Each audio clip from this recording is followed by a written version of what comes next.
everybody. It's the top of the hour, meaning you got a couple minutes to get something to eat, maybe get something to drink, snacks, sippies, get all comfy cozy, and share out the link with your friends and family not already in the stream, because the Suzette Veneti Show will begin in about 2.5 minutes.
Welcome to the virtual Stab Comedy Theater. It's time for the Suzette Veneti Show. Please welcome to your screen, Suzette Veneti.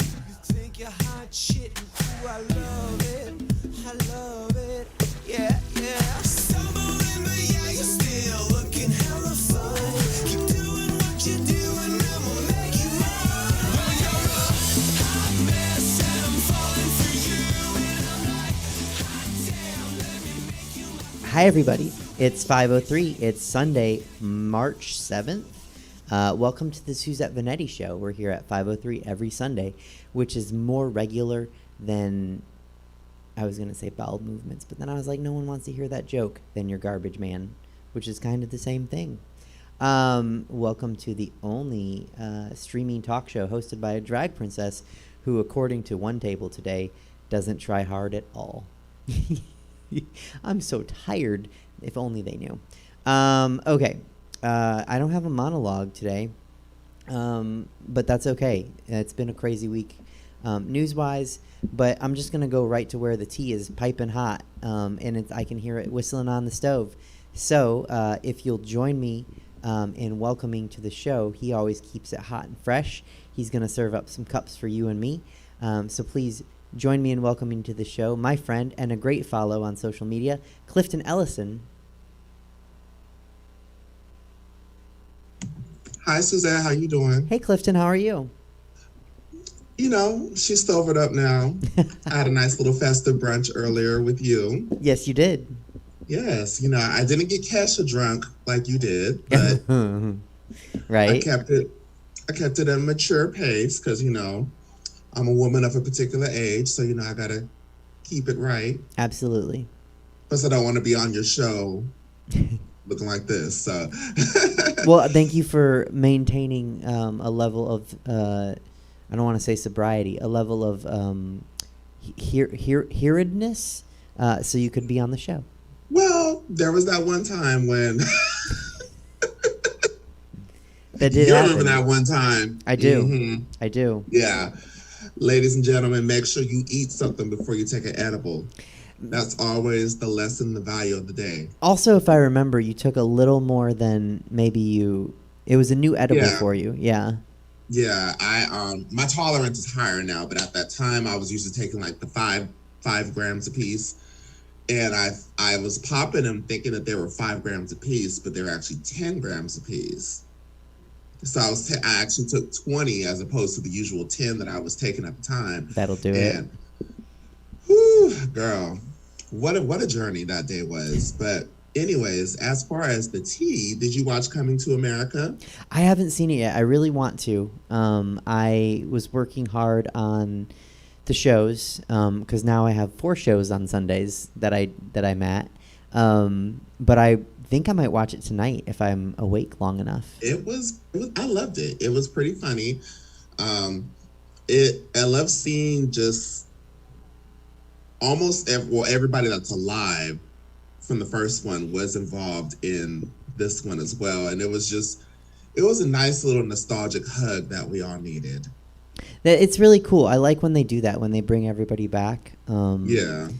So, They're missing one person though, but I don't want to tell no spoilers though. But there was one omission, but you can't have everybody. But okay. Yeah, that was the part that I was just like, oh, where's she at? I went on a Google rabbit hole and still couldn't find out why she wasn't involved. But well, let me ask you this, because I've been seeing a lot of people are like giving it like a C- or lower. What do you think about it? Here's my thing. People, you can't please everybody, but y'all sat here and let Tyler Perry make an empire off of these Madea movies for I don't know how many years now. And then when Eddie Murphy wants to give y'all something that is basically a nod to the past, a nod to what his comedy was. Because Coming to America, that was like peak Eddie Murphy right there. Yeah. And I think especially the Black audiences, I could speak for them, we're so used to either struggle or slave movies, or that's the one like struggle and slave movies here, or infidelity, cheating, drama here. And it's like, if it's just funny and light and campy, we will dissect it down and chop it down and call it stupid. And I'm just like, girl, can't we just laugh too? Can't we be silly too? Why do we always have to either be serious or struggle? Well, like you said, the Madea movies are an empire. Also, if we're gonna, I'm not saying it's a bad movie. I'm just saying if everyone's gonna be okay with Soul Plane, maybe we can be okay with Coming to America too. Woo! Soul Plane. Soul Plane. That was watching Soul Plane with 2020 eyes. How that movie was a hit. It was just so bad. But you know what? And I can tell you why it was a hit, and I can reference back to conversations that you and I have had on this show, and Apple and I have had on this show. It has to do with representation, and like you're saying, when it comes to Black movies, it's like you get either struggle or slavery, or you get like really outlandish drama, like I cheated on you with your dad or something, and so there's not a lot of like popcorn flicks, and so Soul Plane was a popcorn flick, and if you're not getting that, then it becomes a hit. Exactly. And I feel like we need to broaden the horizons with Black film. We can have silly movies. We can have funny stories. We can have rom-coms. Like, everything doesn't have to be a drug deal gone bad or police brutality trauma or anything like that, which honestly, those are our stories. Mm-hmm. But everything doesn't have to be right. Uncle Mark isn't your uncle. Uncle Mark is really your dad. Like, it doesn't have to always be that. And I think that's where a lot of the people that are so uberly critical of are trying to compare it to. And it's just like, girl, just have a drink and have some fun, y'all. Like, we don't have to be going through it in every goddamn thing. Like, nah. That's my take on it, though. But yeah, I see a lot of people giving it the C minuses because of that. And I'm just like, girl, just relax. Yeah, that's the key. You know what? I find movies a lot of the time have to do with expectation. If you go in expecting, like, Eddie Murphy is one of my favorite comics and actors ever, right? But if you go in expecting to have the same experience you did with the first Coming to America, you can't. That would be like if Michael Jordan played in a senior basketball league now. He's not. He's still Michael Jordan, and he's going to be fine, but it's not the same Michael Jordan he was in 1998. So let's let Eddie Murphy be 2021 Eddie Murphy. I think that's it. I think expectations. Which I would take 2021 Eddie Murphy over who's that little short man? The little short Kevin Hart? Yeah. Soul Plane. Eddie Murphy over Kevin Hart any day. Any day. I don't. Kevin Hart just doesn't do it for me. But, that's. Well, let me say this in his defense, and I am nowhere near the comic Kevin Hart is. He would crush me with a 30-second set, and I could do. You just flick him. What's that? You could flick him though. You could flick him like a booger. Just flick him. I mean, he is a tiny man. But I think his early stuff, I really appreciate it. I'll say that. Yeah. I really appreciate his earlier specials, and he got to a place where he can sell out, Madison Square Garden. Yeah, that's huge for a comic. And like, you are selling out. Like, tell the jokes for that crowd and get the bag. Yeah. He wasn't ready. So, I'm trying to think what other. Oh, remember we talked about Miss Azealia? Miss Azealia Banks and that ring. Girl, she done called off the engagement. She's a less mess. Than 1 week. She's not the good hot mess like you. I don't know what she needs. She needs a hug. She needs psychiatric help. Friend. She needs psychiatric help. She needs a real friend and some help. That's really all I can say, because I feel like I'm watching someone really just kind of like go through the motions without somebody stepping and be like, hey girl, let's not post that. Like, yeah. I feel like a lot of celebrities will benefit from somebody saying, hey girl, let's not do that. Like, are you sure you want to post that? Are you sure you want to say that? You want to mess up your endorsement deals or your bags, or in her case, if she didn't have such a nasty ass mouth, she could have been on the Pride circuit for 5 or 10 years after her career. But no. I mean, they still got what's her name from what is it, Martha Washington? Yeah. Yeah. I mean, Azealia Banks could have been living off of Prides. Someone needs to check on Deborah Cox, by the way, because, we haven't had a Pride season and Miss Girl hasn't been able to do her usual how did you get here? Nobody's supposed to be here across the country tour, but, And what an appropriate time for it in 2021 if she was out there singing, how did you get here? Nobody's supposed to be here. You're supposed to be at home. Mask up. Deborah Cox out. You know what? If this gets to Miss Cox, there you go. You can make that your next jingle, and we want the girls to succeed out here in these streets. We do. What else happened? So we had Coming to America, Miss Azealia did you watch the Emmys last week or see any of the highlights? No. I don't like award shows where I don't know what the score is. If I can't see the scores and the rubric, no, because now it's just. I don't know what you're picking. I don't know why you're picking. You know, not for me. Yeah, award shows can get a little bit snooty and high nose. I mean, I miss back in the day. I miss the MTV award shows from the 90s and the early 2000s when there was always some mess going on. Mm-hmm. Those are my favorite award shows. But now every award show is kind of just like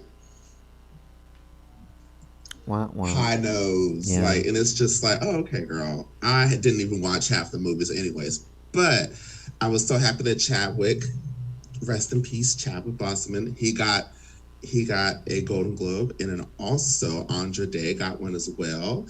And that was the first time that a black woman, got the best lead actress since Whoopi Goldberg. Well, 30, almost 35, same age as me, 35 years. I hope it happens more, because with not just with more black movies of normal substance that's not like we talked about, like heightened drama or suffering cinema. I think more filmmakers are making a conscious effort to be diverse in every way they can. We have a black Captain America, so yeah, I'm excited for that. Speaking of Marvel, bitch, did you watch WandaVision? Did you finish it? That I did. Okay, so people are complaining, No. and this is like I always tell people, I said, go into things with an open mind and no expectations, then you won't get disappointed. But people were going in it thinking like, oh, this is how they're going to bring the mutants in, and da-da-da-da-da. I'm trying to discuss this without spoiling it, because, some people may still have not watched it, but spoiler alert, so if you haven't watched it, mute your headphones and mute me. I was happy with the ending, and it still left, like, if you watch the post-credit scenes, did you watch both post-credit scenes? Absolutely, always do. And that part where she was in the house and just making her tea and everything like that, but then when the camera went to the back and you had her reading the book, astral projection, and so I was like, okay, some shit's about to go down, and it just made me so excited for what's to come. Well, and that's what every Marvel movie really does well, is it tells a story from A to B, and then it says, oh, but have you heard about C? And then end. It always leaves you with more questions than answers. Somehow, like, you don't even understand how that's possible, because you get so many answers, but every answer has 2 or 3 more questions. I just can't believe that I was invested in a woman that was in love with a walking USB cord. Like, I think she might be my favorite now. She really, because the movies didn't really give you that much of her, but the show really broke everything down. And then, and especially, I know, a lot of people watch the first 2 episodes and they're like, what the fuck kind of I Love Lucy shit is this? But then when you get to the part where you see why she's put everybody into these 1950s, 1960s, 70s sitcoms, because that's how she learned English, was from watching all the shows with her parents. And then when they show the flashback, and then when you're like, oh, okay, that's why this is happening. That's why this is happening. It was just so good. And it was just like, damn. This broke my heart. I read another explanation for why the decades were going so fast. Are you ready to make your soul to cry? Okay, what's the explanation? The explanation that I read, and I think it's because of the learning English. So I'm not saying I agree with this new one, but this new one says she lived through all the decades with Vision, so she could feel like she lived a lifetime with him, because he wrote a home to grow old in, and so that was her way of living an entire. I don't think that's accurate, because I don't think she understood it was going to end so fast and the way it did. Yeah. But as a single person, Same. It really got me. What I wouldn't give. Give Elizabeth Olsen all her things next award season. That's all I have to say. Because Miss Girl acted her ass off, and Monica and Agatha. It was such a good cast, and just everything was just phenomenal about it. What else? What else happened this week? You know, this COVID life and everything like that, I feel like the weeks just be so long sometimes. And you get tea on like Monday or Tuesday, like, oh, I can't wait to talk about that. And then come Saturday or Sunday, you're like, what was it? Like, oh, that's why I work on these scripts. Normally, I this week I didn't have any monologue, and I think the week before. But normally you have to check in every day and write it down because you'll forget. I mean, we had a problem with the previous president where too much was happening, and now it's just like COVID messes with, like, this message popped up on Facebook, a reminder. One of my friends wrote on his Facebook that his friends Suzette and Taryn were moving their brunch from Punchline to Midtown, and that was a year ago, and that feels like 20 years ago. My God. The first and the only show that happened at Mango's. I remember that show. I was there, and I think that was the weekend that everything closed. That was the day everything closed. That was March 18th or 17th? March 15th. Oh, yeah. So it's coming. It's coming around. I know. I remember. I had a show get canceled that night. I had a show that was supposed to happen that night at Punchline. I was at the Merc. Yep. And I was with that you. That was the last day. And actually, I have a video of it, too. And I took a video of all my friends, and I said, well, this is it. We might as well drink it up. So now look at us. Well, next week will be the 1-year anniversary. I hope I'm not in They're the going to video. give us a little toxic number then? Maybe. Keep my hands to myself. Yeah, there you go. Some Selena. Fresh and clean. Ooh, that's a good one. So clean. What was another one? I had a whole list, and then I decided, like, no, this isn't tasteful. But I had a whole list of, like, pandemic songs. I think now that it's been over a year, you can joke about it. Oh, I'm gonna tell you what I'm gonna do on Easter, because that's gonna be a thing. Oh, girl, are you finna come back from the dead? I'll tell you off screen. Okay. Well, Miss Suzette, thank you so much for having me. I'm gonna go meet a man friend. Oh, thank you so much for being here before such a exciting night. Have fun, and when we talk later, let me know how it goes. I will. Okay. Well, thank you so much. Love you, boo. Bye. All right, bees and boos. That was Clifton Ellison. You can follow him on social media. You can send him some coin. His information was below his picture and feed, and right above my pretty little head is the information for Stab Comedy. You can send them some coin because, as I say this every week, we are still in a pandemic. We are still bringing you content for free. So don't worry about, look, I would like you to worry about me. But if you do anything for me, send it to my contributors, send it to Stab. This show means a lot to me, and the fact that you guys are watching means a lot to me. And if they could just get a couple dollars just so they know you're watching, that'd be cool. So thank you. With that, it's a short show tonight, guys.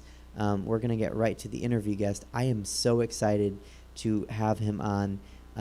He is a fantastic comic with a huge resume, but really just an all-around awesome guy. And I'm so lucky to get to call him a friend and know him.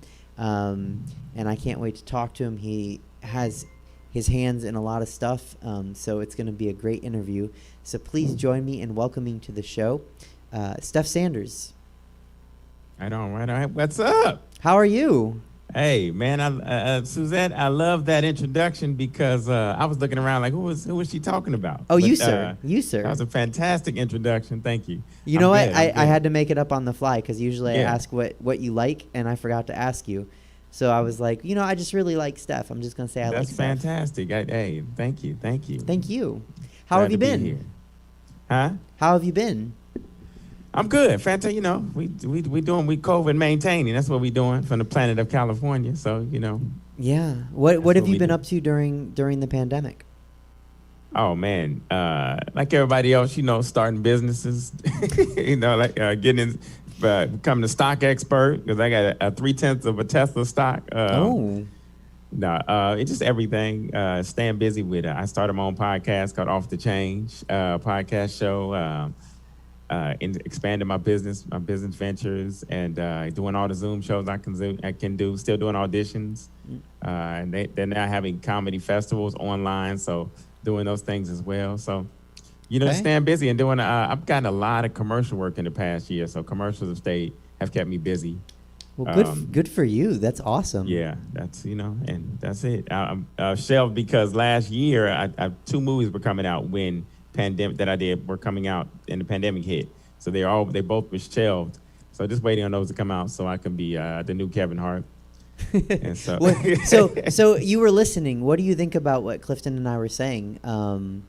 What are your feelings about Kev? Because you're a comic and you've been in the game for quite some time, and you certainly have you performed with Kevin Hart?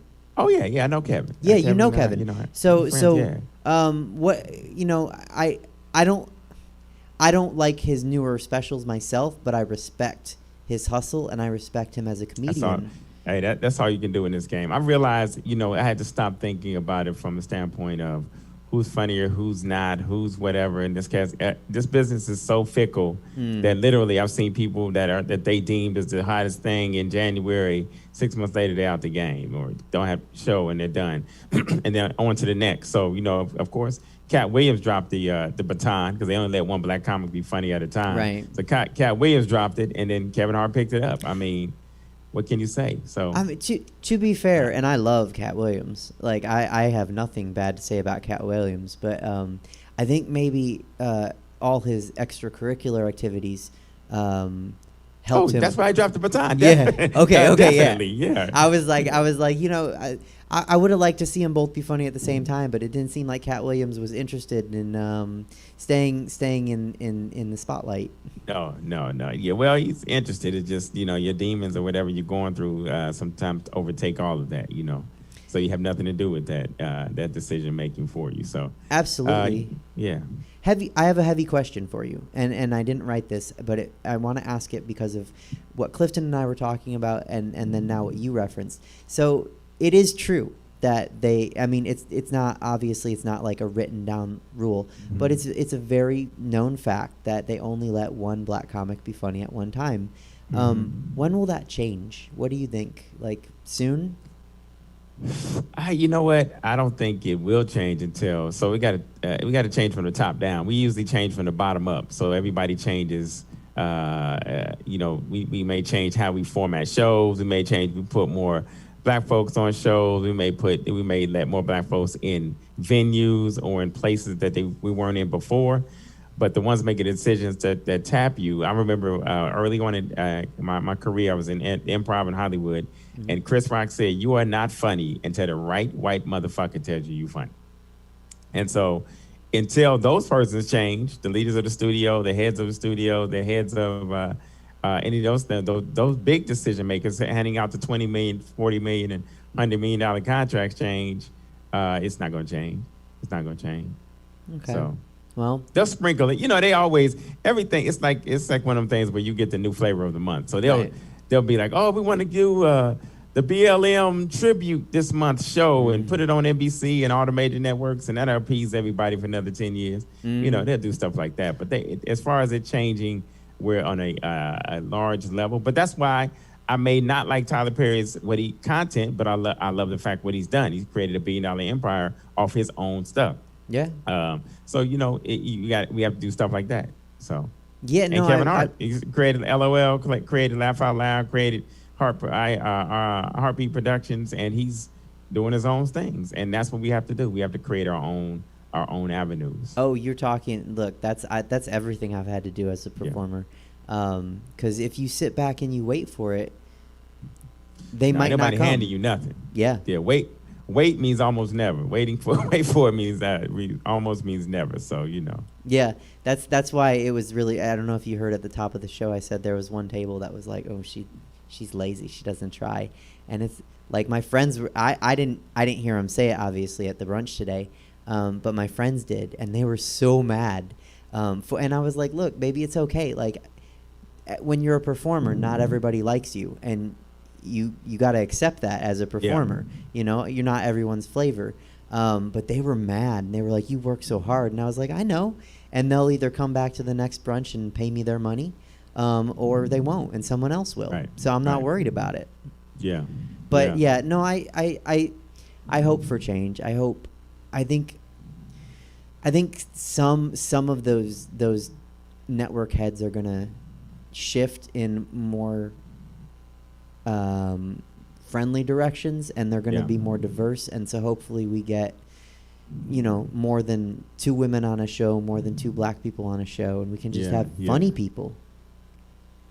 Talent overseeing it. But and like I said, it'll just, we have to change systems. It's like the talk this last year was BLM and finally toppling the systemic oppression and the systems that are in. That's in everything. So we have to change the whole educational system. We have to change teacher prep. We have to change entertainment system. We have to change how everything is done in order to fit it, because it's entrenched right now. And the old boys network still runs everything. They just hand it off to their sons and their daughters, and then they let people in. Or what they do is you got your 4 major networks or 3 major networks. Then they have these subsidiary little networks they create and say, we'll just put them all on there. Put the Latino network, the black network, put them on there, and UPN and CW. I was going to say UPN. And they'll be happy. Yeah. And they'll be happy. So. Well, hopefully someone else comes along like Kevin Hart or Tyler Perry and just starts making their own trail. That's what I'm hoping for. Okay, so you mentioned that you've been doing a lot of Zoom comedy. Yeah. What do you think about it? I don't like it. I don't like it at all. Very fair. I don't think, it's one of them things where you get used to it, but it's one of them things where you get used to something you don't like. And so it's not like I've gotten used to it and I'm like, oh my God, it's great. No, I've gotten used to it, and I still don't like it, because as comedians, we need the exchange of energy. You do. We need that touch. We need to know when something's not working, when it's working, when it's what kind of crowd we're dealing with. And so very interesting that this is the way we're doing things now.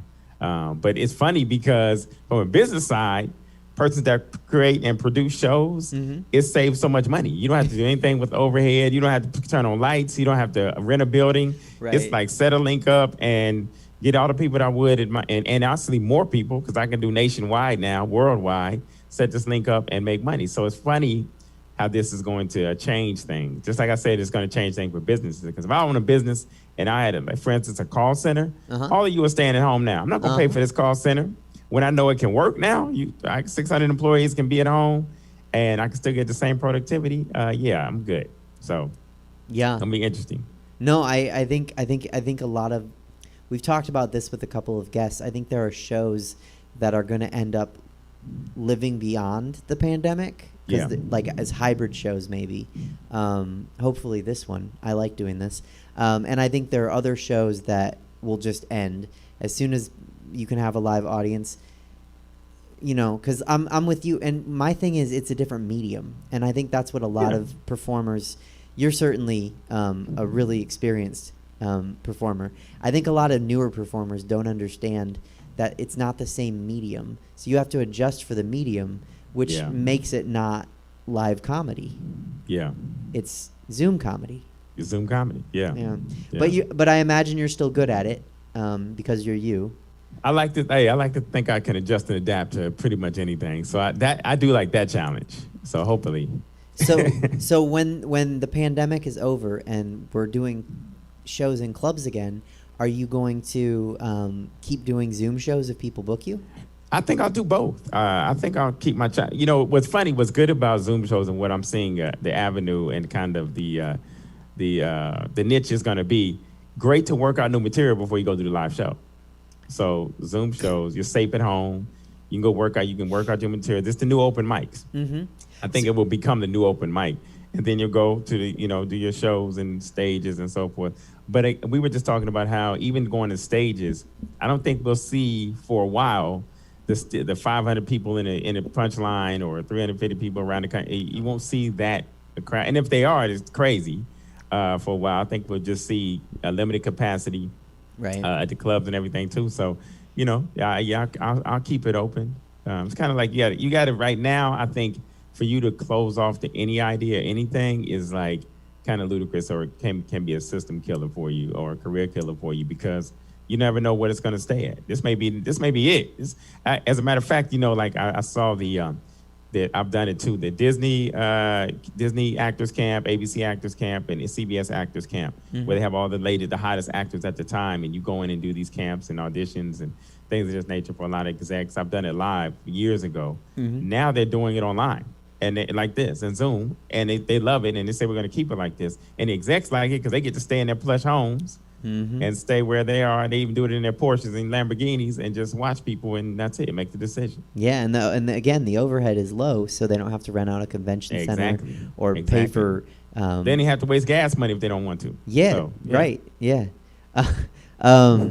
So I want to ask you a question, another unscripted question, because of something you said. So I have a friend who, she's really new comic. She just actually started probably in July. So after the pandemic, she was like, because she had been wanting to start, and unfortunately the pandemic came, and then she was like, well, should I start? And there were open mics in parks and outside, and so she kind of started. But as things have kept going, maybe you've noticed those open mics that have been outside, really people have stopped going. For the most part. And so she was asking me, like, should I go? Like, I feel like I'm not. She feels like she's not hustling enough. She feels like she wants to be a comic and she's not working hard enough. And I said no. Well, actually, let me see what you would tell her, because she thought she should be out there going to, like, I don't want to say any. There's one open mic still going in Sacramento, and she thought maybe she should be going there.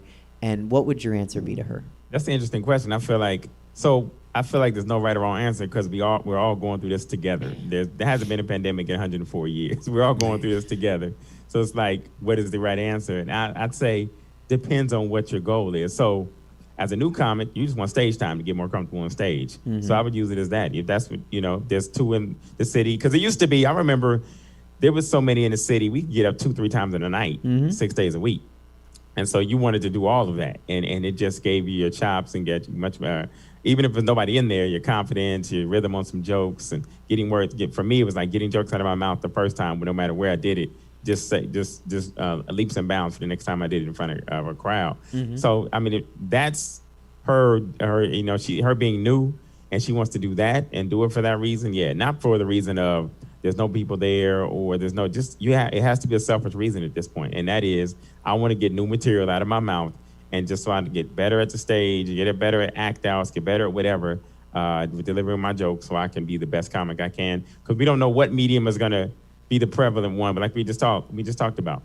Right. We don't know what it's going to be like. All right, back to the punchline again, and then open mics, and plus it'll be oversaturated. So if you think about it, like when it does open back up, how many people are going to want to get to open mics? So like, for instance, like myself, I remember when I was a young comic and see veterans who I am now, come in and take my spot, bump us down, bump us either off an open mic or bump us way down on the list.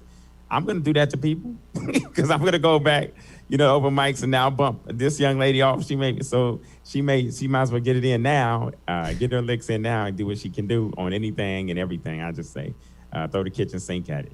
Yeah, no. Well, so my answer to her was, because she has really intellectual jokes, and I said, look, the people that are attending, like the audience members that are attending the open mics, not your crowd. And as a new comic, that's not going to help you necessarily. I mean, it does and it doesn't, I said there are so many Zoom open mics, and you're so new that, like, and I said exactly what you said. It's just getting the words out of your mouth sometimes. It's just hearing them come out of you. And no, I don't like that phrasing, or I don't like that line of logic, like let me switch the order or something, And so I said, just do the Zoom open mics, because you haven't done a lot of live comedy, and I think it'll be easier for you to adjust, because all the things that suck about open mics are when people are silent, when no one laughs at your jokes, Yeah. when you say something and there's completely no response. I said that's what Zoom comedy is anyway. So if you get it all out, if you just get used to it now, when you come back to real mics and you're on stage with an audience, you will be, you'll be desensitized to that silence. Yeah. So Well, and there's value in doing, even though she does whatever types of jokes she does, and you said like the audience doesn't get her, she's going to learn later that she's going to have to adjust for any. So she does a corporate show, and this is not a crowd that usually she does these in front of. She has to do the same humor or the same material, maybe changing it up in rhythm and so forth to do it for that. Because I give you the example. So I used to think you got to have a church set, you got to have a clean set when I was doing churches and back and forth. And finally, I would watch the best church comedians, and they were like, they did their sets. They did whatever they did in the club. They did it, of course, changing some language and so forth, but also changing maybe some cadence and just some subtle nuances and learning how to deliver it from the church to the club to the most raucous clubs to whatever. So she's going to get value in that as well. yeah, I and again, I certainly would say your answers are way better than mine because you're way better than me. But what I've thought about doing for a situation like that is you do got to have your same jokes, your same humor, maybe have a different tag. Because right. the 95-year-old white guy isn't going to feel the same as, the 21-year-old black guy. And the different things are going to make them laugh. But also the same things are going to make them laugh. You just got to figure out how to basically code switch so you can explain the joke the same way to all the people, Exactly. And that's going to do her well in the future, give her much more confidence. Yeah. I'm going to make sure she watches this episode. I don't know if she's watching, but she used to watch every episode. I'm going to be like, Steph had good words for you. That's good. Yeah. Get that toolkit. So live comedy. You have been doing it how long? Comedy? Have been doing what? Say it again? Oh, live comedy. Stand up. 14 years. 14 years. You have, like I said, a huge resume. You opened for Patrice O'Neal, among other people. I mean, you've opened for so many people. I'm just naming him because he is a legend. What's it like opening for legends? It can be good and bad. Some legends don't. I've told people, like, when I went to Hollywood and got into this, I got some success early, and then I met people who I watched and idolized and loved on TV or the big stage and so forth, and I met them and was so disappointed. So I tell people, they'll be like, oh my God, I know it's exciting to meet so-and-so. I said, do you want the entertainment answer, or do you want the audience, the civilian answer of how they were? But Patrice turned out to be, Patrice and I became close, one of my best friends. So it really, like, I just watched this documentary and I had to wait to watch it because I knew it would affect me in a certain way. And it was hard. It's been hard since. Not a day goes by that I don't think about him and something he said. He's always dropping nuggets, wisdom in his own Patrice way. And a lot of people don't know that way about him. They see him as whatever he was, or they hear things. But he was a legend in that he always gave me nuggets, always made me better, always put me in positions and places to be better. Him, Sinbad, when I opened for him for a long time, he's giving me the best advice. I've opened a few times for Chappelle. Chappelle's giving some good advice. And then, like I did Steve Harvey, no advice. So, there's been some people that I've opened for, and I'm like, I never want to do this again. But I've learned a lot from definitely Patrice. Oh no, and I mean, what a cool person to learn from. Like you said, a legend. And if anyone, the biggest thing they taught me, all of them, the good ones taught you, is that don't look at it as you're following somebody or coming before somebody. You always create your own energy. So do what on stage only Steph Sanders can do. So it doesn't matter if D.L. Hughley's following you, Bernie Mac coming after you.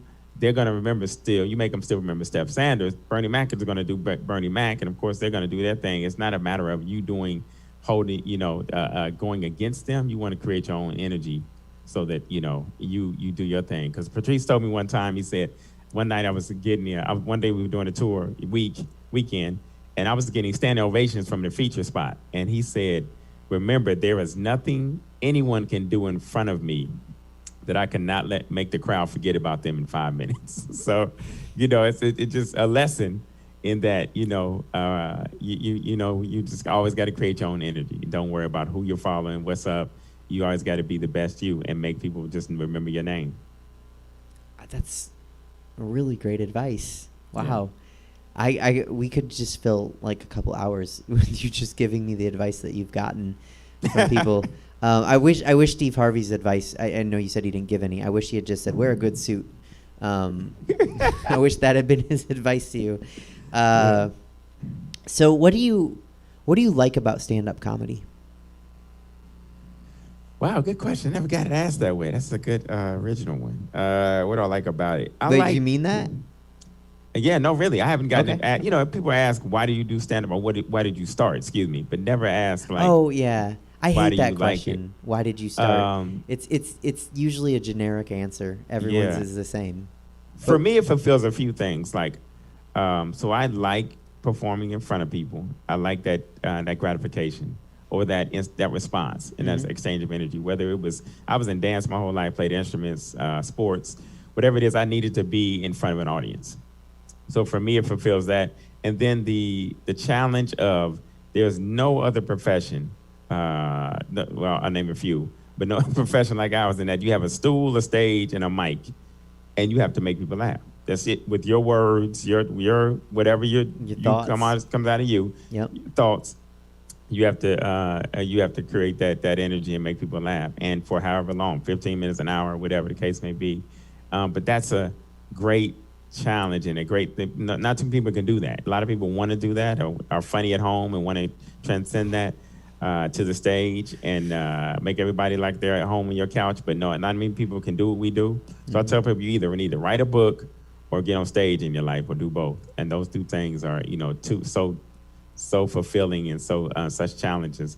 And the only people that do that other than us is strippers. And so strippers are, have a great challenge in the same way. You got to pole if you can do the pole. You got to pole what you wearing. You got to make people ooh and ah and give you money. I mean, what other than us, nobody does it. Well, okay, so a couple follow-ups. So what you said is beautiful, and I want to add to it. So I want to see what you think because, again, I admire you. So I'm just like, let me tell you my ideas and see what you think about them. You're right. It's just you and a stool and a microphone.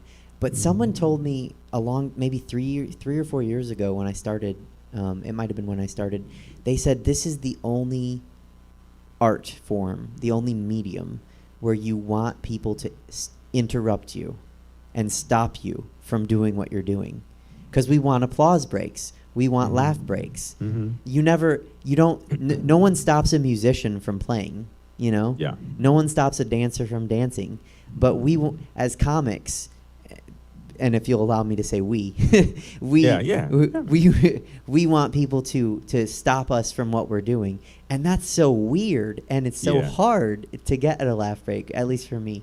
It's funny that they put it that way because I look at applause breaks as the great speech, or like a musician that does a solo and they clap, even though the music's still going, they clap. Yeah. So not stopping what you're doing, but gratification, or it's saying you're doing good. Like because as a black comic and is coming up in the black community, anything you're performing on, they let you know right away if you should be doing it. So whether it's a solo, whether I hit the ball and I'm running and they're applauding while I'm running, they're still telling me I'm doing a good job. So in anything, so that's funny that they said they looked at it that way though. There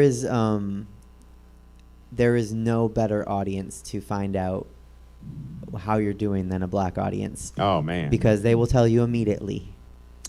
Right away in comedy, somebody said, Sinbad told me, he said, white audiences come to laugh, black audiences say, make me laugh.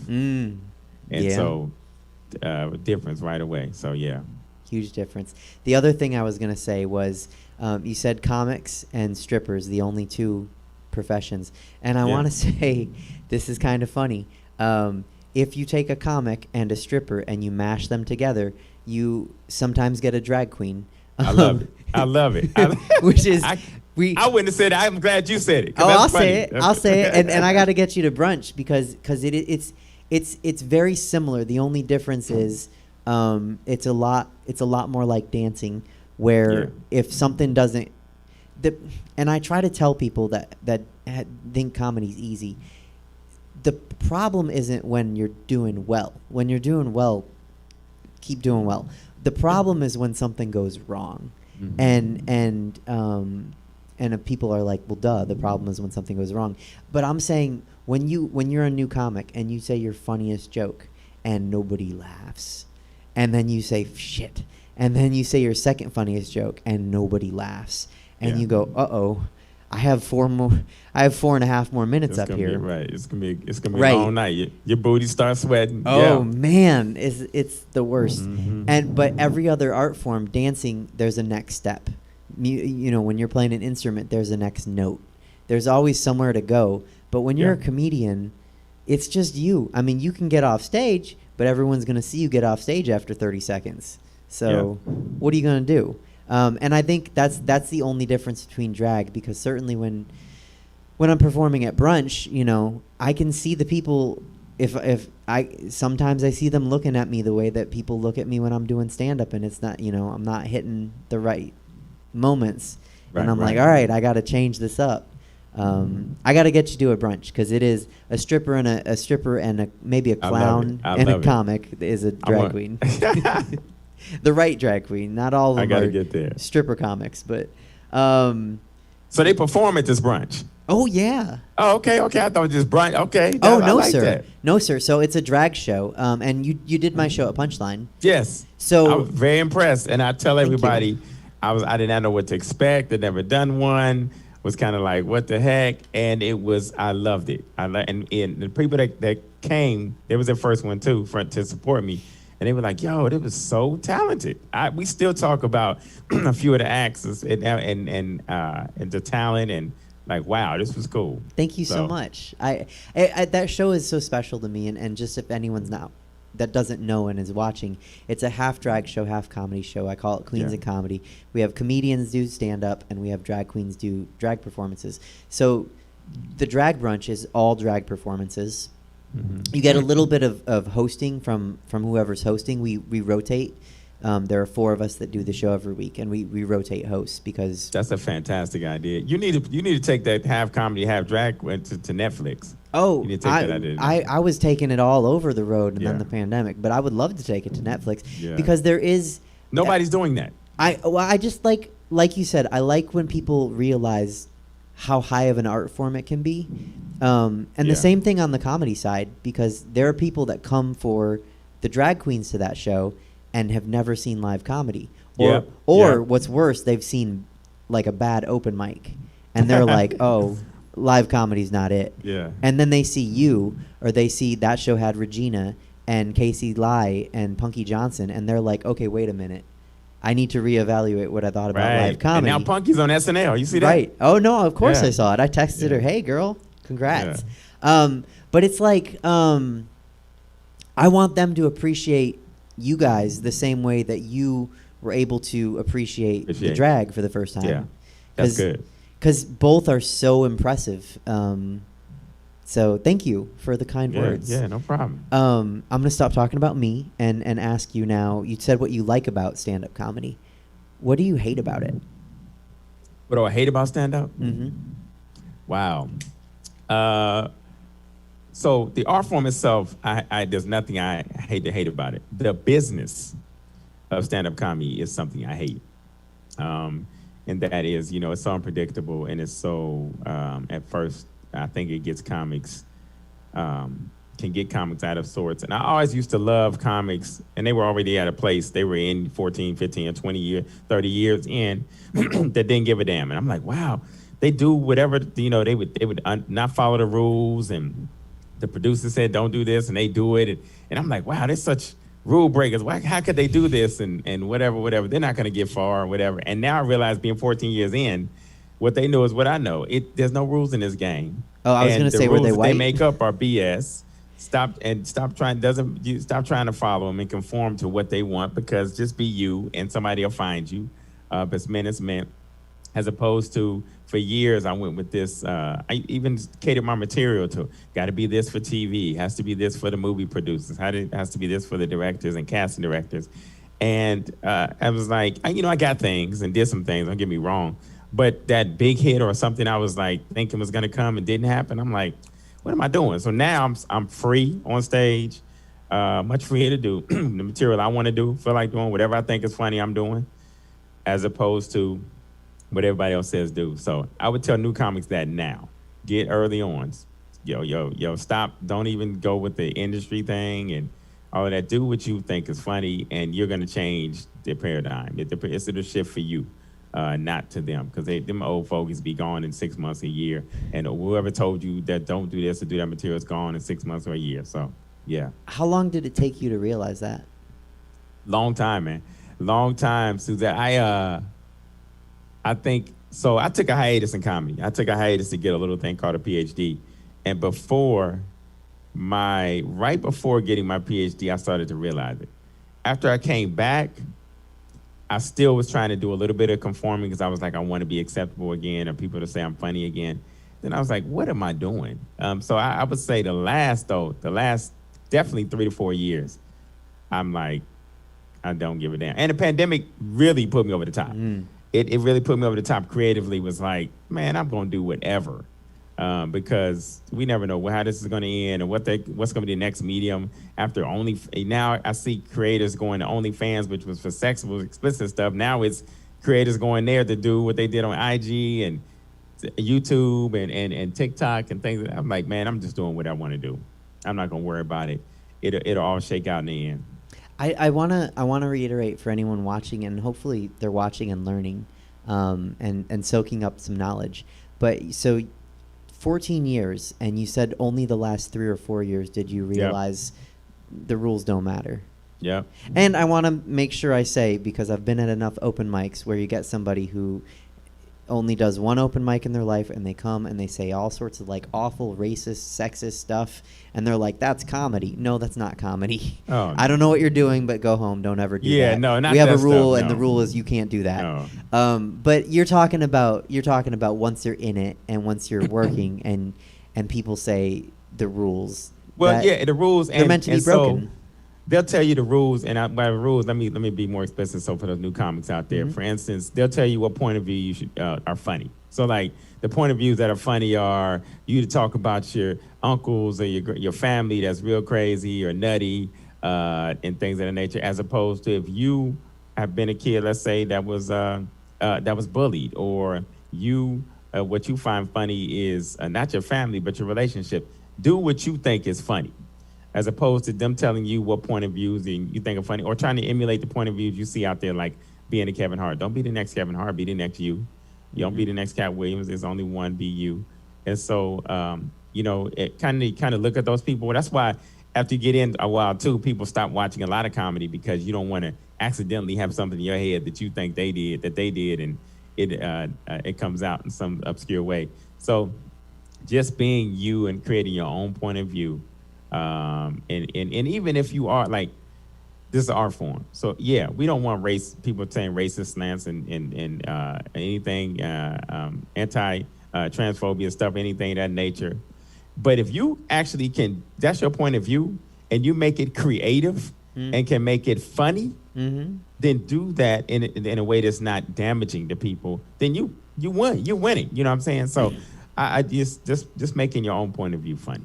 I do think that it's a comic and a drag performer's job to, not every performance, but to step on the boundary and make people think. Yeah. And if you can make people think and laugh, because I think, obviously, I'm not the only one that thinks this, but a lot of people want everything to be so PC now. And it's like, look, just because I'm making a joke about something, whatever it is. That's another thing. That's like the PC thing is killer, because it changes and you never know. It's like anything I'm saying is going to offend someone. Right. Like I have, like now I talk more about my kids. I have 5 kids and 3 of them are gay. And I'm straight, but I love talking. I'm talking about it. I'm talking from a straight dad point of view, and I embrace my children and totally accept them as they are. But learning the gay community, learning that gay community and things of that nature, that's hilarious. And learning what they do, what's normal to them and so forth, and changing my mindset. So it's that's a hilarious point of view to have. So. It is, and it's. I think it's where you're coming from. You're coming from a place of love, and so that, like, how can you be? Who are you offending? Your children? No. Exactly, yeah. You're talking about how difficult or awkward or interesting or enlightening or surprising your journey is, learning through your kids what they're going through, and like, that's not offensive. That's just, I think it's beautiful. Honestly, I wish more people would allow jokes like that to happen, because that's how we learn about things. If we come out and we just start talking about the things that everyone knows, we're not going to learn about other people's points of view. Yeah, exactly. Yeah, straight people come. So when I do it, people love it, but straight people will come up to me and be like, "Oh my God, I can't believe." I say, "Why's it painful for you? They're my kids." Like, what you doing painful for? Something you need to work on. Right. So, that's your issue. That's your issue. That ain't got nothing to do with me. Yeah, you don't have any issues. You just made it clear. Good. What is the most interesting venue that you've performed in? Wow, so many interesting venue. I know. So I did, when I first started, I did this tour in the South, and I don't know what it was. I can't remember what it was called, but it was all old Elks Lodge VFWs, and so there's two types of VFWs. Mm-hmm. There's the black ones and there's the white ones, and the white ones are all ex-KKK. Basically, they just took off the KKK and put VFW in them. So I did it for they didn't, because my name's Steph Sanders. You don't know. That's kind of, you don't know what that is. Right. That could be a woman. It could be a guy. It could be black. It could be white. Nondescript. Right. Exactly. And so it was me, two other black comics, and we all had nondescript names, and we go in and do these tours, and it was the most awkward but craziest thing ever, because it's Confederate flags, this pictures of hoods up, it's hoods sitting up, and we're doing these shows, and they loved us. And what's funny is we go from place to place, and they all say the same thing: y'all not regular niggers, y'all is y'all like Prince and Michael Jackson, y'all is talented niggers. And that just the mindset just cracked me up, that they put us on this other echelon because we had talent, and you can run, jump, but it's just extended to that. But those are the weirdest venues. South Carolina, Mississippi, some other states in the South. Those are the weirdest I can think of. But I've done a lot of weird ones. So, yeah. I did when doing the bases overseas tour was weird, because you never know where you're going to perform. Mm-hmm. Because wherever they can put up something safely, so it's in a tent with dust and, whatever the case may be. Those places are kind of weird, but yeah. I sometimes I have something I want to tell the guest off screen, because it would be too boring for me to talk, like, to relate to your story. So I'll have to remember to tell you about some awkward shows I've done like that. Nothing quite like that, but like in a KKK lodge as a black man.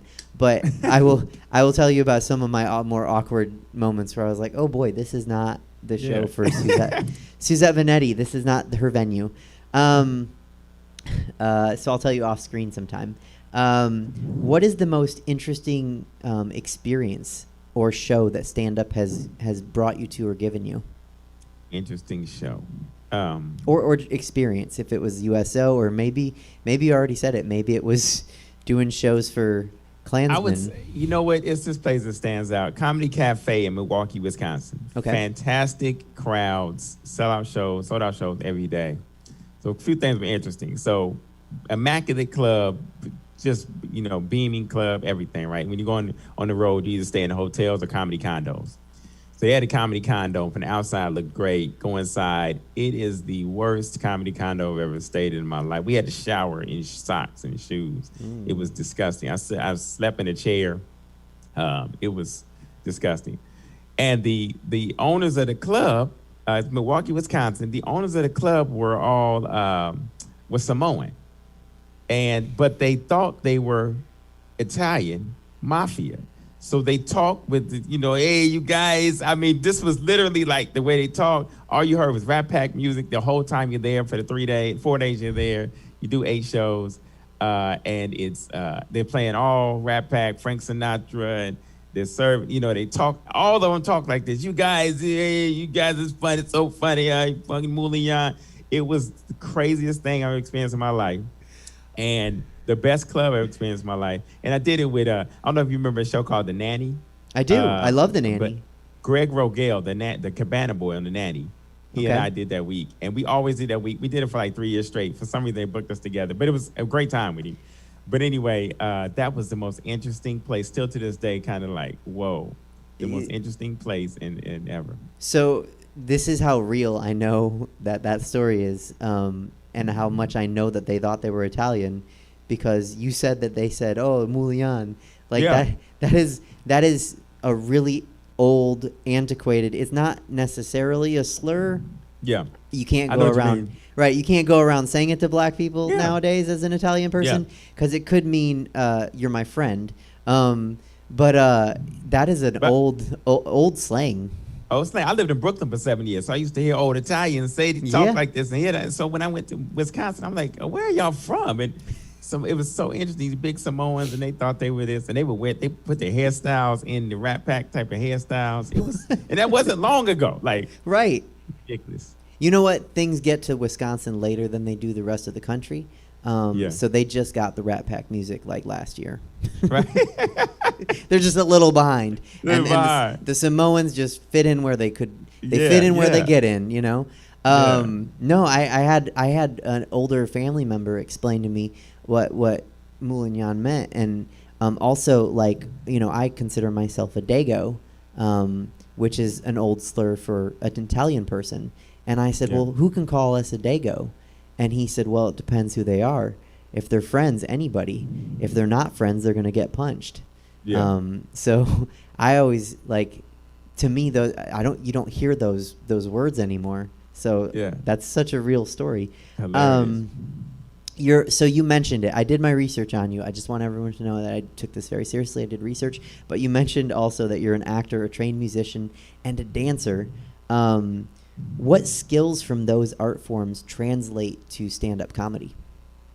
Oh, just being able to do anything. So always being able to do something on stage. Yeah, I always felt comfortable because if nothing else, I'm going to dance for it. Nothing else, I'm going to talk about playing an instrument. I'm going to, So those things always funny.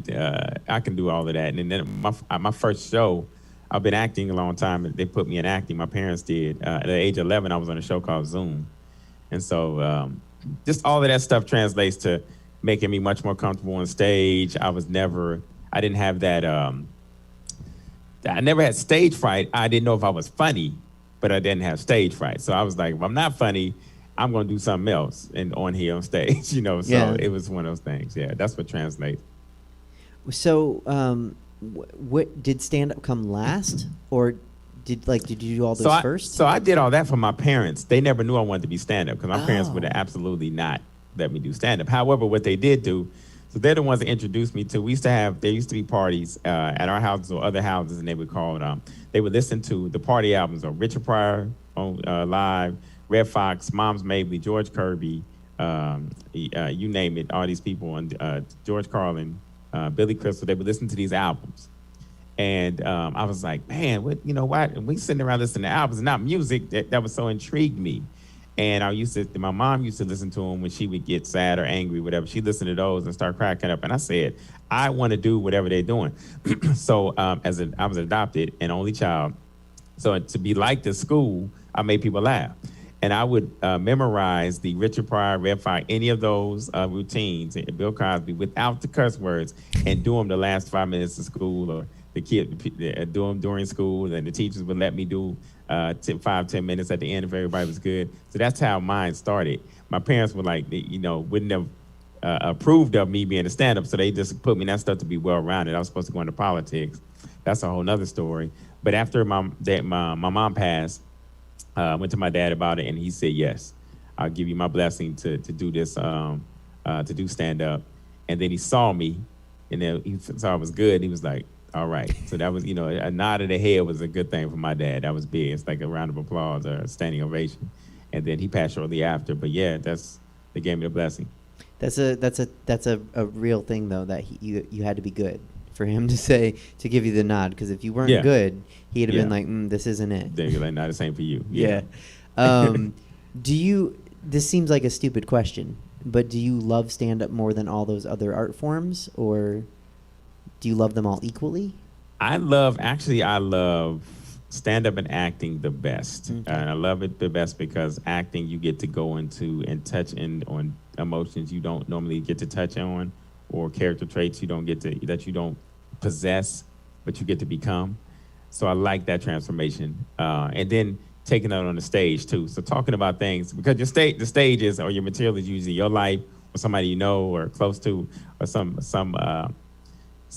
complimentary subject matter, or whatever the case may be. So you are transforming somebody else's story into your own and making it funny. So that's the same thing. That's what I do. So that's what I love, is making it real to the audience, that it either happened to me or whatever the case may be.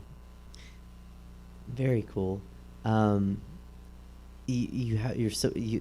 a lot of talent, and it's funny how your parents kind of prepared you for stand-up comedy and exposed you to it without wanting you to do it. And I'm glad you found it still. Yeah. And you're right. Once you've done all those things on stage, you're like, well, I don't know if I'm funny, but I'm sure not scared to try. Right. Like I'll give it a try. Yeah.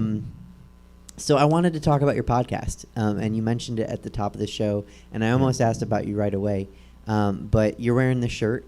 Tell us about your podcast. Off the Change podcast. So it's been 2 years in the making, now to a little over 2 years in the making. I wanted to do a podcast that I've always been told I have two passions in life: entertainment and academics, or education. And so I was told you can't, merge the two. You have to stay separate. And it's kind of one of the things where I wanted to stay separate. But I said, I don't want a podcast. At first it was going to be called the 50-50 podcast, 50% entertainment fun, 50% a topic. And so that was already taken. So Off the Change came from something on stage that my uncle used to say. And so I wanted something that merged the two. So I do 30 minutes of zany and funny, then 30 minutes of a topic, and merging into a podcast. And that's been my passion project and my baby. And so I love it. Yeah. You did something that you said you learned, which was there are rules, and the rule was don't combine entertainment and education. And you said, no, I'm gonna go ahead and do that. Right. So where can people find your podcast? Off the Change. So it's audio and video. So we have a YouTube station, Off the Change, OFFDACHANGE. And then Off the Change podcast, or Off the Change show, is on all platforms: Spotify, iHeart, Apple, Anchor, you name it. It's on every platform. So every Wednesday episodes come out. So they got episodes coming up this Wednesday. As a matter of fact, double episode, special one, double episode. So they're coming out this Wednesday. So be on the lookout for it. What's an example of like some of the zany fun you have and some of the serious topics? I did. So for instance, I get to work with some people that I've worked with my whole life in comedy, and lucky they're my friends, so they do my podcast. So for instance, Rodney Perry, he was just in the new Coming to America 2 movie. Mm-hmm. He was a guest on my podcast, and then the second half of that we had financial persons talking about what to do with your stimulus, what's the best way to invest, starting a business. Then I had a young lady who had been sex trafficked when she was 13 through 16, 17 years old. Mm-hmm. And now she's a mom and wrote a book and things of that nature. So did her as a topic. And then that same on the 30 minutes zany side, I had Ellis Rodriguez, I had Kristen Frisk, I had everybody on this for the holiday episode. So I was on a tour called the Barely Tall Enough Tour, which we're bringing back. Myself, Maranzio Vance, Willis Turner, and PB Smiley, everybody 5'6" and under. And we Barely Tall Enough Tour, and so I got to reunite with them and on the podcast as well. So yeah, it's been good. It's been good. That's awesome. And so every Wednesday, Off the Change podcast. Off the Change. Off DA. the Change. Yeah. Mm-hmm. And people can find it, and it sounds like I don't know how anyone turns that down. You have fascinating, interesting topics and zany fun. Yeah. Yeah. Why? Yeah. What else could you want? All right. And it's been good because what's funny is it's been out since putting it out. comics or people come to me now and say, I want to be on your podcast. So that's, that's a show of approval, just like it would be if applause breaks or whatever. So Yeah. that's been good. I don't think I've had anybody ask me that. So I'm not there yet, but you got to have a goal. You're also a food critic. I am. I fell into being a foodie and a food critic, but so I love food, love eating. I'm metabolism of a third grader. People hate me for it because I don't eat, gain weight. Same. But I started. My mom told me growing up. She always told me. She said, "You have to try everything to know why you don't like it." So we weren't able to say, "I don't like peas" or "I don't like liver" or whatever. You got to try it, and then you tell me why you don't like it. So anyway, I've always been interested in other foods. Always tried everything, and so I just started going. I loved going to different restaurants, doing different things, and I was starting to do reviews on Yelp. So Yelp reached out to me. I didn't even know Yelp had this, but they said you reached platinum Yelp status because of your reviews. So we're gonna send you to go to restaurants, do the reviews, because you do great reviews, and then we go from there. So I started doing that and just introducing my friends to it. And I come from the inner city, so none of my friends were going to eat oysters or going to eat this exotic stuff with me, but I introduced them to it slowly, and people I love. And so that's been a passion project of mine. And so that's what I do. That's so cool. I even do, when I go to different cities to perform, I go based on the food. So I know I have a lineup of itinerary of which restaurants I'm going to for breakfast, lunch, dinner, and that I'm going to try. And I'll do reviews on all of them. Okay, what's the best food city in the United States? Best food city in the United States, Portland. Really? Right now. Portland, Oregon is the best food city. Seattle's close behind. New York, I think, has the most diverse and eclectic food scene. And then, but Sacramento, Northern California has some great food. From Sacramento down through Napa, Tamales Bay, Bay Area, San Francisco, great food scene as well. We have we have like 2 of the top 10 restaurants in the world, French Laundry and another one. Okay. Yeah, multiple Michelin stars. So, yeah. I thought you were call it saying a food Sacramento, and experience. I was like, what? 2? Yeah, man. There's some great places here. No, Food there are, experience. but not 2 of the top 10 world, No. Now, Right. they're in That's- California. I was like, Yeah. look, we're right next. I'm at Stab, and you know where Stab is. I'm like, Queen of Sheba is good. I think they But are close. great. Hey, but the kitchen Mhm. and Ella, there are 2 that are almost there. Okay. Yeah. The Kitchen and Ella. See, now I am not a foodie, but I do love food, and I think Yeah. my favorite food city is New Orleans, just because Okay. I love that food. Post Katrina or pre Katrina? I only have been post Katrina. Okay, all right. See, I've been. Yeah, I got stories about. What's the Katrina. difference? Oh, big difference. Big difference In the Suzette. food. Big difference. I'm glad. Just put it this way. I'm sad anybody lost their life during Katrina. Absolutely. I am. But they did need a rebuild in New Orleans. And since they rebuild, and that's one place I've loved some gentrification. And I'm not for gentrification, but I've loved some gentrification there. They spruced it up, yes, and they still have black-owned restaurants, which are that they've cleaned up and gave them their ownership of, and the natives, the indigenous people there. So they're great food. Yes. The food is too good to not be The black food owned. is good. If you tell me the food there is not black owned, I'm not. I'm like, then who owns it? yes, it's good. The best things there. What sort of person owns it? Because it's really good food. Yeah. I agree with New York. I think New York is also, like you said, really diverse. I'm really proud and happy with Sacramento's diversity, like cuisine diversity. I'm not sure. I didn't think about saying that phrase, but we have a culinary diversity. We have a culinary diversity that's just outstanding. Like I said, we're next to an Ethiopian place That's right. I think it's great. I love it. So I don't know Queen if it's Sheba. That's right. Queen Sheba. Well, right. I know it's good food. I just don't know if it's good Ethiopian because it's the only Ethiopian I've had. So I have nothing to compare it to. I've had several Ethiopian places, and it is great. You can vouch? Ethiopian food. Okay, cool. Yeah. I think it's great. Queen Sheba is good. We have a lot of Indian restaurants. We have a new Persian restaurant on 16th Street. Yes. We have some great Thai restaurants. Great vegan restaurants. Great vegan restaurants. Great vegan food, What's your yeah. favorite vegan restaurant in Sac? Man, a few. So what is that? Strictly vegan. It's one. Oh my goodness, I can't remember right now. But it's on Yelp. Revolution Kitchen. Okay. Great vegan. They actually won the downtown Midtown best vegan restaurant. But Revolution Kitchen. There used to be just a winery. Now it's Revolution Winery and Kitchen. So they're fantastic as well. Okay. So that's best vegan. What's the best Thai in Sacramento? Bangkok Garden in the Thomas has been my favorite. Okay. They're the most authentic. Yeah. Okay. The whole fish, the new and Lao Nam, everything is fantastic. What's the best gumbo The best gumbo. in Sac? Torres in Del Paso Heights, right across from Grant High School. Okay. Don't look in the kitchen. Don't look in to see what's happening. Just order the gumbo and go.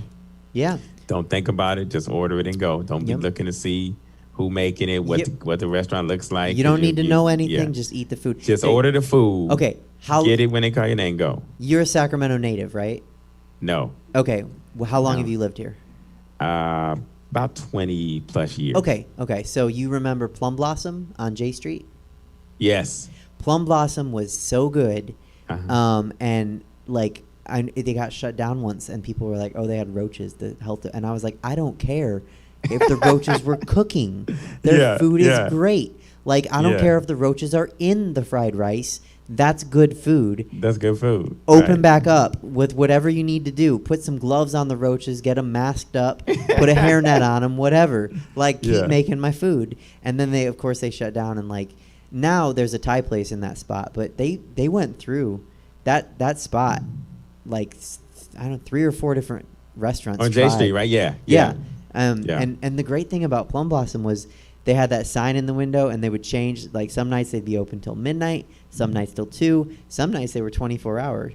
And so if you wanted Chinese at 4 a.m, there was amazing Chinese at 4 a.m. Exactly. Oh. See, and that's New York. That's what I miss about New York: being able to go get whatever food you want Same. at 2, 3, whatever time in the morning.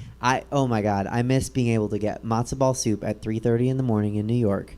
Because and that's why New York is amazing. Because anything you want is there. Yes, matzo ball soup, pizza, gumbo, Thai, amazing food. So I think that's the only change I would say for Sacramento. Like just give me late night options that are quality. Right. Something other than Del Taco. Yeah, other than Del Taco. Yeah. That Which you I guess if morning. that's it, if that's open, there is a Chinese place open pretty late over on I think Freeport or Franklin. Yum Yum Cafe. Okay. I I may have had that place, but during the day. Yeah. Yang's Noodles is my spot for the best great beef noodle soup and Chinese some Chinese dishes on Stockton. What's it called? Yang's Noodles. Yang's Noodles. Okay, I'm gonna have to try Tori's. They make their noodles fresh daily. Oh my gosh, Yang's Noodles. Okay. So now I've asked you about Thai and gumbo and vegan. Who has the best dessert? I'm not a dessert person, but Okay. so Rick's dessert design is always good to me. Okay. But some best things, let me see, like peach cobbler. It's a place in the South area that has some great peach cobbler. But I have, in Sacramento, but in the Bay Area, Oakland is my dessert places. There's a lot of places there for dessert. Red velvet cake, lemon cake, and cheesecake and peach cobbler. Those are my faves. I can get down with you on dessert. Like I like these desserts. Okay, important question. Who has the best brunch? The best brunch. Mm-hmm. I've been to a couple good brunches. You know, the Father's Day brunch that they have at I want to say the Radisson on J Street is hands down the best. The Mimosa House has a pretty good brunch. That's very good. Also, Cafeteria 15L, I think. Yeah, they have a great brunch. That's pretty good. Yeah. And I feel I'm not a taco person, but I feel like I should ask just in case anyone's watching. They're like, but what about tacos? Who has the best tacos? The Stand is still the best to me. The Stand. La Cantina Alley has some good ones. Mas Tacos has some good ones. But the Stand, not the restaurant Shando's Cantina, but the Stand Shando's, still has the best, to me. Where is best the stand? taco. The stand is on Arden. Okay. Down the street from Arden Mall, before you get to going toward Del Paso Boulevard. Okay. Yeah. Is there a type of food that I didn't ask about that I should have for the I best? think that you asked about it. The Mexican sushi is Crew, and yeah, Crew is my favorite sushi restaurant on the Alhambra. Okay. Okay, here's the question. If food draft, what cuisine across the world are you taking first in a draft? Woo.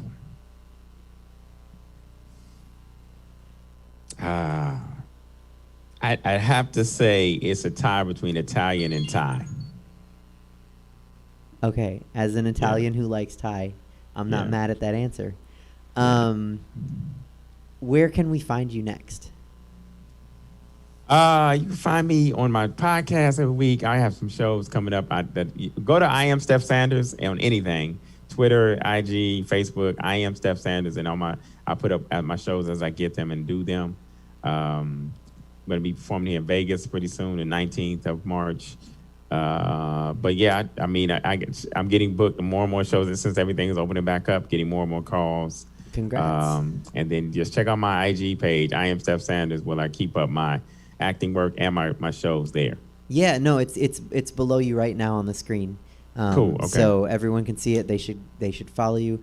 That's all the proper questions I have. Do you have time for rapid fire? Rapid fire. Go ahead. Okay, here we go. If you were performing tonight, what would your walk-up song be? No Guidance, Drake and Chris Brown. Okay. What's your favorite recurring show to perform in? My favorite recurring show to perform in? Mm-hmm. Chocolate Sundays in LA. What's your favorite venue to perform in? Probably Punchline Sacramento. It's a good one. I like it. Yeah. What's the funniest thing an audience member has ever said to you after a show? The funniest thing an audience member's ever said to me after a show was I've been asked to sign several private parts, breast, ass, and I was like I'm talking about on stage, which is true. Big girls love me, so I had a big girl fan club in Chicago, and they were like, "We got the car seat ready, let's go." So that's pretty funny. I've had some doozies. Yeah. I had a man try to give me his woman after a show. Older couple. He was like, "I want you to go ahead and I want you to, sex my wife up, bring her back. I'll come pick her up, whatever." Well, all right, thank you. That's okay. I don't want your wife, but thank you. And she got offended. So yeah. Oh, that's a lose-lose situation. Lose-lose situation. Yeah, I feel like he should have offered you a farm or a horse or something. Right. A dowry. Right. A dowry Right. to take his wife. I don't know. Yeah. I'm not sure how that works in 2021. Who's your favorite comic? Ever or now? However you want to answer. You can answer both, or you can just give one. my favorites have been Richard Pryor, Bernie Mac, George Carlin, Whoopi Goldberg. A lot of people don't know how funny Whoopi was and how talented she was as stand-up. Billy Crystal. Now, who I love seeing perform. Wow, I love. There's a brother named Carlos out right now. I love Takar Williams. Cedric Entertainer. I love seeing him perform. And Dave Chappelle. Dave Chappelle. Yeah. Yeah. That's my favorite one right now. Dave Chappelle, definitely. Wait a minute. Deion Cole. I get confused when people don't like Chappelle. I'm like, I don't. What do you mean you don't like him? Like, I don't. Yeah. Well, some people, it's just not their cup of tea, and that's good. That's okay. But once you realize that being funny is not always the best comics. It's the most interesting comics. Right. And he is definitely that. So he will make, like I was saying earlier, he'll make you think, and it's funny. He'll make you really think about stuff. Because I feel like, well, I probably agree with Dave Chappelle on most of his thoughts, and then he said things where I was just like, I haven't thought about that. Yeah. What is your what's your least favorite kids show? My least favorite kids show? Kids TV of all show. time, ever? Yep. I did not like Saved by the Bell. So if I like Saved by the Bell, I didn't like Saved by the Bell. Okay. But I like I'm sad about Screech dying and everything, but I just didn't like Saved by the Bell. I heard he was mean, like a pretty mean Probably. comic. Probably. Have you heard about the reboot? No. There's a Saved by the Bell reboot. Oh man. I wonder Okay. if you'd like that. Probably not. What's your favorite adult show that's disguised as a kid show? Favorite adult show disguised as a kid show. Maybe That's So Raven. I don't know. Okay. Yeah. That works. What is your favorite thing about the existence of brunch? The existence of who? Brunch? Brunch? Mimosas. Oh yeah, they're Yeah. good. Do you cook or bake? Cook. Do you like DC or Marvel? Do I say it again? DC. I'm sorry. Really? No. Marvel. Okay. I'm tripping. Okay. I was like, that's an interesting. Yeah. No one likes DC. If we're at the bar after a show and someone's buying us shots, what are we shooting? Shot. Tequila. What kind of tequila? Anejo. I would love Casamigos Blanco or 1942. Okay. I don't like tequila, so I'm gonna give you my shot when that happens. If someone's buying us drinks, what are we drinking? Drink. Because I'm a beer and wine guy, but if a drink, I would do. You can say beer or wine. Margarita. Okay. I mean, look, if someone's buying you drinks and you like beer or Margarita wine. or jalapeno margarita martini. Oh, okay. That I can get behind. Yeah. This one might be the most important question of the day. Toilet paper, over or under? Over. Thank you. Mm-hmm. I can't. You know what? It's not even the under people that have confounded me. This is the 46th episode of the show. It's the people that don't care. Hilarious. Yeah, I'm like, what do you mean you don't care? And from your children, you probably know what verse means, right? Yes. Yes. And I'm like, you can't be toilet paper verse. No. You are a top or a bottom. You cannot be toilet Top or paper bottom, verse. you can't- Yeah, right, exactly. No, none of this don't care. Go both ways. Not with Right. toilet paper. We don't. Do you have a favorite drag queen? Favorite drag queen? I only know RuPaul, really. Okay. Well, you know Apple Adams. Apple Adams, yes, she's the new favorite. She's my Definitely. favorite. And when you come to brunch, she's there every Sunday. So. Oh, sweet. Okay. Yeah. Okay. I get to do a show with my favorite queens. So why let not? Let her know she has a fan. Oh, I did. Yeah, I'll let her know. Do you have a favorite drag king? Have you seen any drag kings? Have I seen any drag what? Kings? Drag kings? No. Okay. There's one in Sacramento, Spade Ransom, and he's an older brother, and he wears a hat and a suit, and he gives you just a real clean look. Oh wow, a drag king! I never heard of that. Okay. Yeah. So drag queens are obviously drag queens. Yes. Yeah. And drag kings are drag kings. So I'll have to find one day and show you. Wow. Okay. This one is just for my ego. You can say no. It's okay. Do you think I'm pretty? Definitely. Oh, thank you. Gorgeous. And then last question: when the world goes back to normal and it's new normal, old normal, whatever, pandemic is over, what's the first thing you want to do?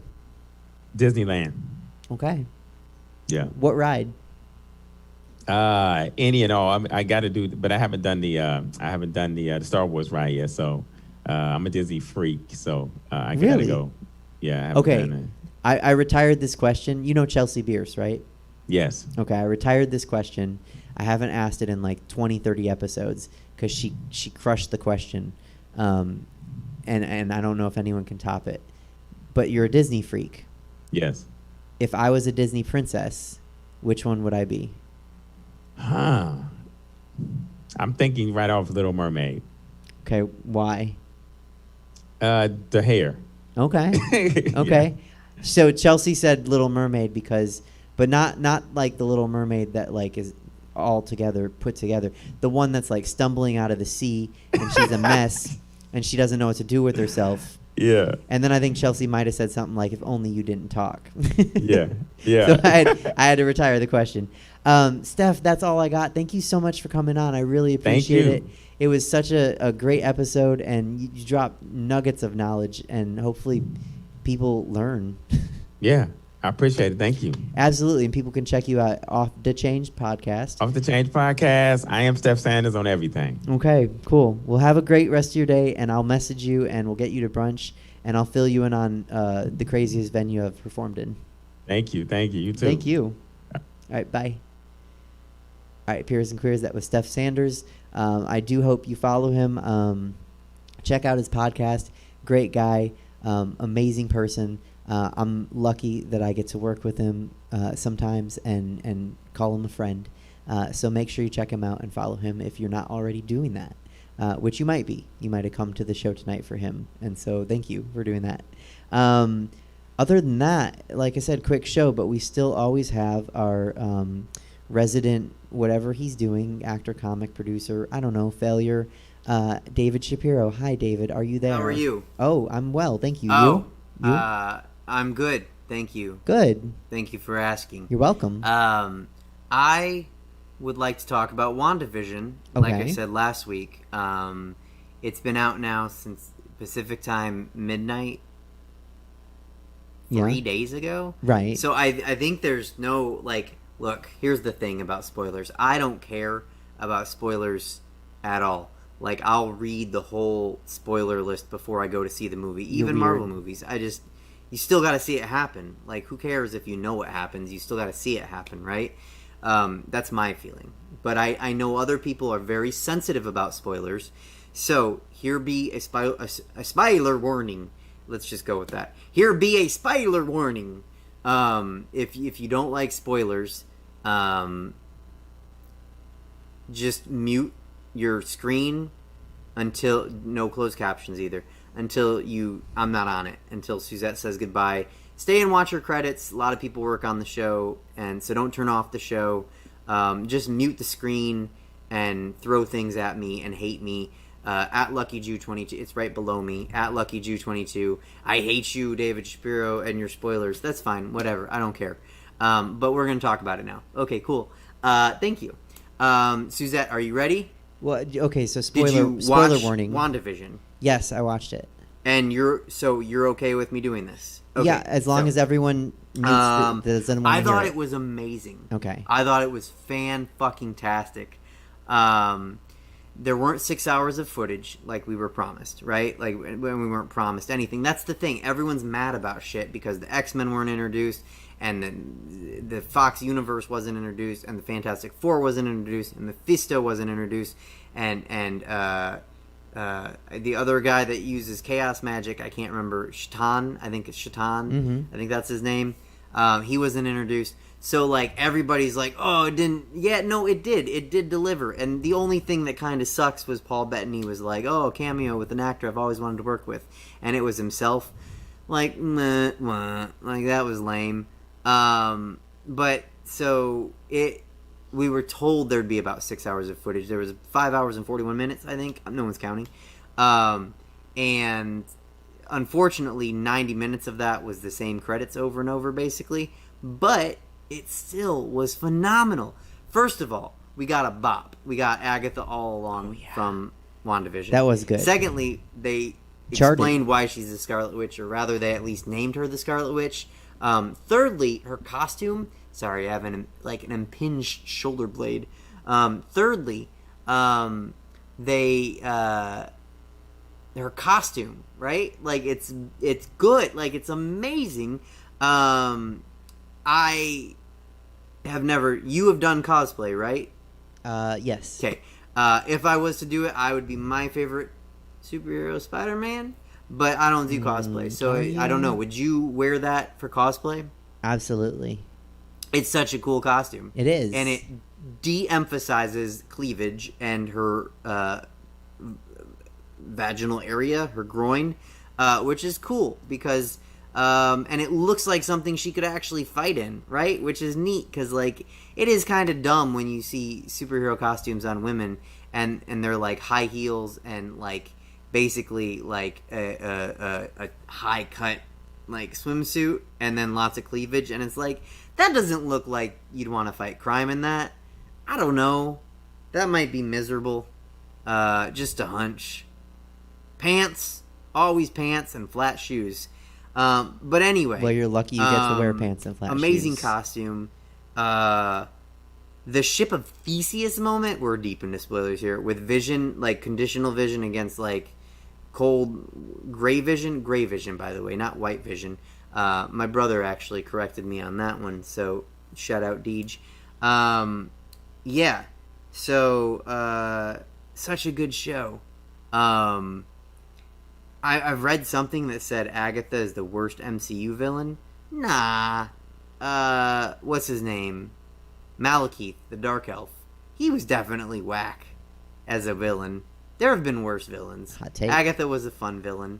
The ending, like the ending, like on the end credit ending, where she's like going through the Darkhold, which gets around, by the way. That was cool, as she's also making tea, so it's her what do you call it, astral projection form. You talked they about that name with dropped Clifton. the Sorcerer Supreme. Agatha did, and said that Wanda was more powerful than the Sorcerer Supreme, so that's a big thing. The Ralph fake out was a little bit of a bummer, as it was just Evan Peters was just playing a guy named Ralph Boner.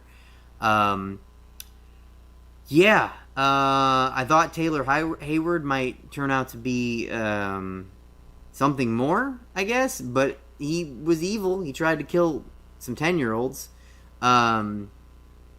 So that makes him evil, for sure. And Agatha tried to kill the 10-year-olds. A lot of people tried to kill those 10-year-olds. So that makes her evil. And you know what what really hit me hard with WandaVision? I am divorced, right? And I still really love my ex-wife. Unfortunately for me, and all my dating prospects. She's not dead. But if I had the ability to create a version of her, yes, I would. Whatever Wanda said there at the end, the hope, the dreams, the future, the sadness, the grief, the love, and that's what conditional vision was made out of. Mm-hmm.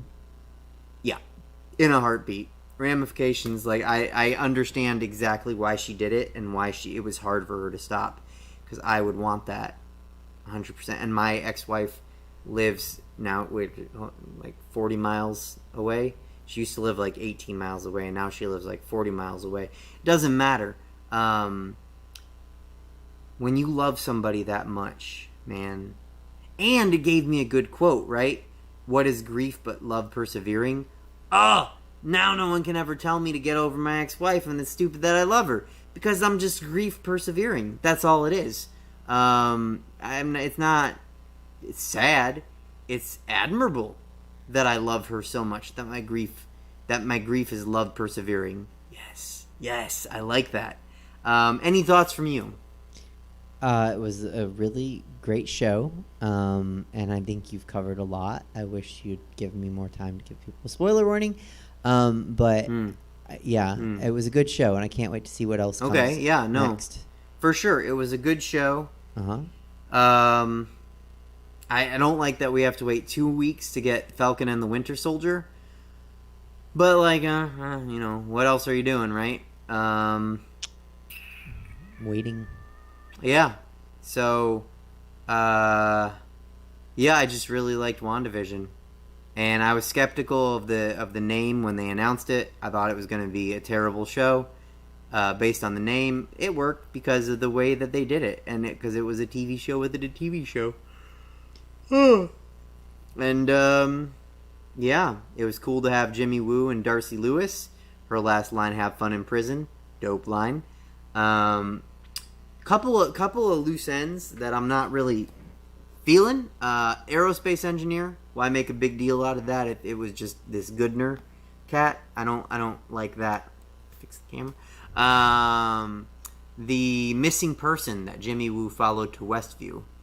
Good reason to get him there from San Francisco. But, like, does that pay off at all? And is Evan Peters really just a guy named Ralph Boner? Like, I see pockets of the internet that are like, no, that's not true. That's not even true. He's somebody more still. And Agatha made him a headshot and a false identity. And I'm like, oh, no, probably not. But so, yeah. It was a good show. I'm glad I got to see it. What an experience for 9 weeks to watch it. Started slow, but lots of action in the finale. Oh, I made noise in my apartment all alone, well, with my dog. I made noise when Conditional Vision and Gray Vision fought each other. Such cool action scenes. And when Wanda, like, was just floating around in her sweatshirt, such cool action scenes with her against Agatha. And then the end where she rope-a-doped Agatha. So cool. So cool. So yeah, that's the Marvel Corner for the week. How much fun was it? It was so much fun. Your favorite Marvel character, if I remember, Hawkeye, right? Yeah. Do you like Scarlet Witch more than Hawkeye now? Yeah, I do. Well, that's it for me, Suze. I'm gonna go. What's going on tonight? You going back to the Sunday showcase? Yeah. Okay. Oh, alarm. Well, maybe I'll see you in the Sunday showcase. Brunch was good. Yeah. Yeah. You had Relentless. Yeah. And then next week, Bijou Bentley. I like Bijou. Can I come? No. Next week? No. No. Please Okay. don't. Well, I asked. Maybe I'll see you at the showcase later. Hosted by Apple Adams. So anyway, thank you so much for letting me be on your show. And you look haggard, and get some rest. I hate you. Oh, okay. And that was it. Okay, bye, David. That's it. That's the show. Make sure to check out Stab for all the content they have here. Full schedule of shows. Tons of good stuff. Thank you to Clifton. Thank you to Steph Sanders. I guess thank you to David. Thank you to Jesse. Thank you to you guys for watching. We'll be back next week on March 14th with Desmond is Amazing. So check it out, 5:03 p.m. on Sunday, March 14th. Thanks for watching.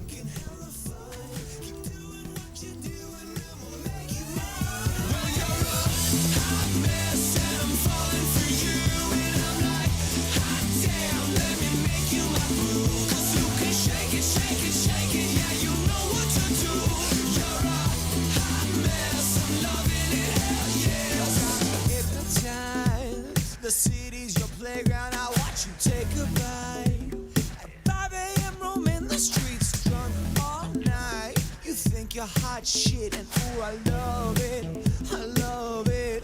Yeah, yeah.